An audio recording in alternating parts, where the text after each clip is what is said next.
భారతదేశం దగ్గర అత్యధికంగా ఏ విదేశ మారక నిల్వలు ఉన్నాయి అని అంటాడు.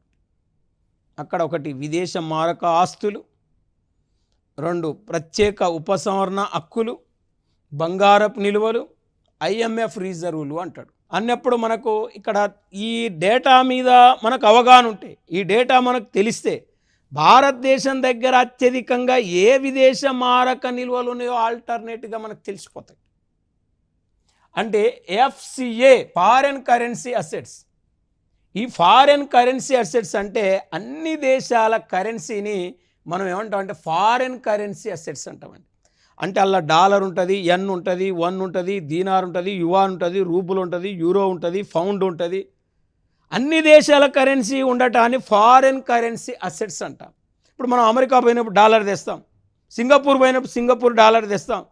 అంటే ఏ దేశాన్ని పోతే ఆ దేశ కరెన్సీ తెస్తాం. అన్ని దేశాల కరెన్సీనే ఫారెన్ కరెన్సీ అసెట్స్ అంటాం, ఎఫ్సిఏ అంటాం. రెండోది గోల్డ్.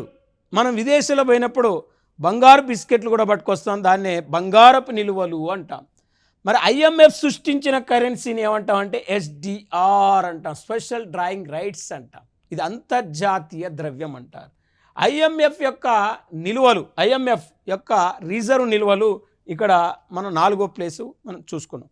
అంటే దాదాపు 683.987 బిలియన్ డాలర్లలో ఇక్కడ 599.032 బిలియన్ డాలర్లు మనకి ఏమున్నాయంటే ఎఫ్సిఏ ఫారెన్ కరెన్సీ అసెట్స్ ఉన్నాయి.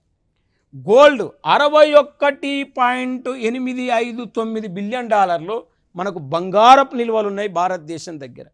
ఎస్డిఆర్ 18.468 బిలియన్ డాలర్లు ఎస్డిఆర్స్ ఉంటే ఐఎంఎఫ్ రిజర్వ్లు 4.622 ఉన్నాయి మన దగ్గర. అంటే భారతదేశం దగ్గర అత్యధికంగా ఏ విదేశ మారక నిల్వలు ఉన్నాయంటే ఇక్కడ ఫస్ట్ ఎఫ్సిఏ, 2 గోల్డ్, 3 ఎస్డిఆర్. మరి ఇది మనకి ఈ 3 తెలిస్తే చాలు.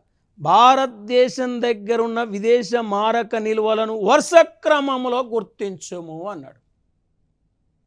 అప్పుడు ఎఫ్సిఏ, 2 బంగారపు నిల్వలు, 3 ఎస్డిఆర్ అని గుర్తుపెట్టుకోవాలి, స్పెషల్ డ్రాయింగ్ రైట్స్ అని గుర్తుపెట్టుకోవాలి.